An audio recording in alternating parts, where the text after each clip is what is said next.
है कोई? जीवन समाप्त हो जाएगा, लेकिन भगवान की कथा का वर्णन कभी समाप्त नहीं होगा। अपने बच्चों को धर्म का पाठ पढ़ाइए। धर्म क्या है? धर्म का मतलब ये नहीं है कि सुबह सोकर उठे, भगवान को जल चढ़ाया, पुष्प चढ़ाया, पूजा की, तिलक लगाया, चंदन लगाया, वंदन लगाया, बाहर निकले लोगों पर बुरी दृष्टि डाल रहे, लोगों की बेईमानी कर रहे हैं, उनका पैसा हड़प रहे हैं, यातनाएं दे रहे हैं, परेशानियां, ये धर्म नहीं है। धर्म का मतलब ये है पूरे सत्य और निष्ठा के साथ में प्राण भले ही चले जाएं, लेकिन धर्म ना जाने पाए, ये है धर्म। ये पाठ पढ़ाइए कूट कूट करके। और आप जब धर्म के रास्ते पर चलेंगे तो कठिनाइयां आएंगी। इस सृष्टि को सुधारने वाले स्वयं भगवान श्री राम को 14 वर्ष के लिए वनवासी बनना पड़ा, 14 वर्ष के लिए वन जाना पड़ा। वो वन का 14 वर्ष का जो समय था, कितना कितना व्यथित करने वाला था, कितना परेशान करने वाला था। 14 वर्ष के वनवास में पत्नी का हरण, पिता का मरण, भाई को मूर्छा, लेकिन धर्म को नहीं छोड़ा, धैर्य को नहीं तोड़ा। उन्होंने संदेशा दिया लोगों को कि मुझे कठिन समय में भी धैर्य के साथ में काम करना है और धर्म तक पहुंचे बिना नहीं रुकना है।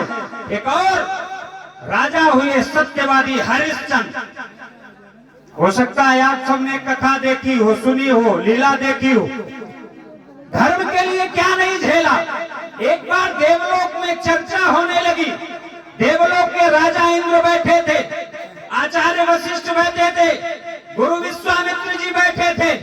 चर्चा होने लगी कि इन दिनों धरती पर, पृथ्वी पर सबसे बड़ा सत्यवादी कौन है, सबसे बड़ा राजा कौन है, सबसे बड़ा दानी कौन है। आज तो आदमी 1 रुपया भी दान करता है, एक कंबल भी ठंडक में किसी को दे देता है तो फेसबुक, इंस्टाग्राम पर स्टोरी लगा देता है, आज मैंने 10 गरीबों को कंबल बांटे, आज मैंने 10 मरीजों को केला बांटे। लेकिन वो तो गुरु वशिष्ठ ने कहा कि मेरी नजर में इस समय अगर पृथ्वी पर सबसे बड़ा कोई दानी है, सबसे बड़ा कोई सत्यवादी है तो राजा हरिश्चंद्र है। गुरु विश्वामित्र बोले नहीं मैं मानता हूं। तो कहे नहीं मानते हो तो जाकर के देख लो ना। तो गुरु विश्वामित्र देवलोक से धरती पर आ गए। जब धरती पर आए तो उस समय राजा हरिश्चंद्र वन में विचरण कर रहे थे, जंगल में घूम रहे थे। तो उसी जंगल में गुरु विश्वामित्र भी एक संत का वेश धारण करके, ऋषि का वेश धारण करके वहां पर पहुंच गए।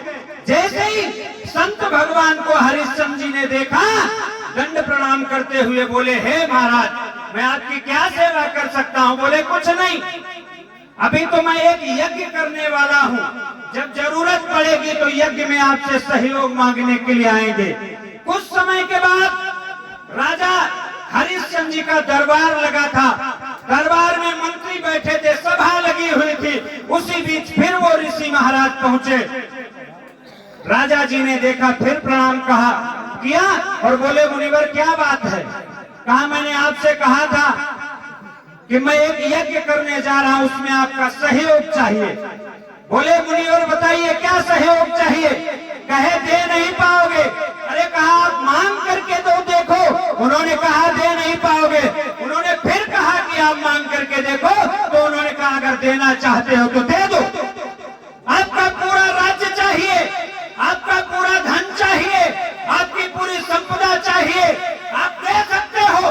तो उस सभा में वो सभा पूरी सन्न रह गई कि ऐसा कौन सा ऋषि आया है, कौन सा मुनि आया है जो पूरे राज्य को मांग रहा है, जो पूरे धन को मांग रहा है, जो पूरे ऐश्वर्य को मांग रहा है, जो पूरी संपदा को मांग रहा है। पूरी की पूरी सभा सन्न रह गई। उस सन्न सभा में भी प्रसन्न चित्त राजा हरिश्चंद्र ने कहा दे,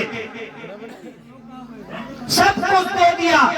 उसके बाद में कहा मुनिवर और अगर कोई बात हो तो बताइए। कहा हाँ, कोई भी दान तब तक पूरा नहीं होता है जब तक दान के साथ में दक्षिणा ना दी जाए।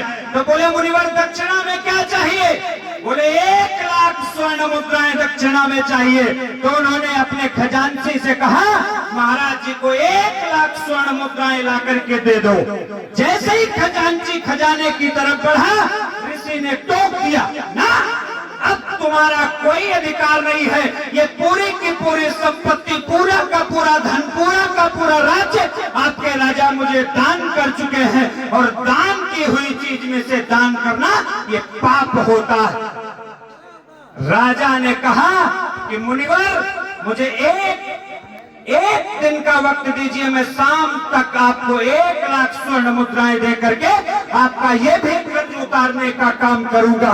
इतना कह करके राजा हरिश्चंद्र, उनकी पत्नी तारा और उनका छोटा बेटा रोहित घर से निकल पड़े। आप समझिए, जिस पत्नी को, जिस महिला को हवा तक छूने के पहले सोचती थी, धूप की किरणें भी लगने से पहले सोचती थी, वो महिला अपने छोटे से बच्चे को गोद में लेकर के आज जंगल में भटक रही है, रन रन भटक रही है। और जो राजा हुआ करते थे, वो किसी चौराहे तिराहे पर खड़े होकर के ऐलान कर रहे हैं कि हमको कोई खरीद लो, हमको कोई खरीद लो। तो राजा को खरीदने की सबकी हैसियत भी नहीं, कोई नहीं आया। तब एक बनारस के उस गंगा के घाट पर जो शव की अंतिम क्रिया करते हैं, जब गंगा के किनारे किसी शव की अंतिम क्रिया करते हैं, जिनको डोम कहते हैं, उस डोम ने कहा कि मुझे दास की जरूरत है, मैं आपको खरीदूंगा। 1 लाख रुपया, 1 लाख स्वर्ण मुद्राएं दे करके उसने हरिश्चंद्र जी को खरीद लिया। हरिश्चंद्र जी ने वो पैसा मुनिवर को दे दिया और अपने मालिक के पास चले गए। अब पत्नी और बेटा कहीं दूसरी जगह, क्योंकि जब दास बन गए तो पत्नी के ऊपर भी उनका अधिकार नहीं बचा। तारा अपने बेटे को लेकर के कहीं और रहने लगी और हरिश्चंद्र जाकर के उस गंगा के किनारे शव की अंतिम क्रिया करने लगे। इतने में भी तसल्ली नहीं हुई, परीक्षा अभी भी होनी बकाया रह गई थी कि कुछ दिन के बाद उस बेटे रोहित को सर्प ने डस लिया। सर्प ने जब डस लिया तो उस छोटे से बच्चे को गोद में लेकर के माँ उसी घाट पर पहुंची जिस घाट पर हरिश्चंद्र जी शव की अंतिम क्रिया करते थे, और मुंह ढक करके खड़ी वो महिला बच्चे के अंतिम संस्कार के लिए फरियाद कर रही है। जब कान में आवाज गई हरिश्चंद्र की ओर निकल करके आए तो देखा कि एक महिला, जिसके बदन पर जो कपड़े हैं बिल्कुल मैले हो चुके हैं, गंदे हो चुके हैं, एक बच्चे को गोद में लेकर के खड़ी है और कह रही है कि इसका अंतिम संस्कार कर दीजिए। जब वो आवाज नजदीक से हरिश्चंद्र के कानों में पहुंची तो लगा कि ये तो आवाज कुछ जानी पहचानी है। पूछा, क्या तुम तारा हो? हाँ, बोली मैं तारा हूँ। एक दूसरे को देखा, लोग उनके दोनों के आंखों से आंसू निकलने लगे। उस बच्चे को धरती माँ की गोद पर लिटा दिया और फिर पूरा वाकया बताया कि ऐसे ऐसे बेटे को सर्प ने डसा है। तो कहा, मैं तो ना बाप का पति हूँ, ना मैं इस राज्य का राजा हूँ, मैं तो इस गंगा के किनारे अंतिम क्रिया करने वाला उस डोम का दास बन चुका हूँ, और मेरे मालिक का कहना है कि बगैर कर लिए किसी का भी अंतिम संस्कार नहीं करना है।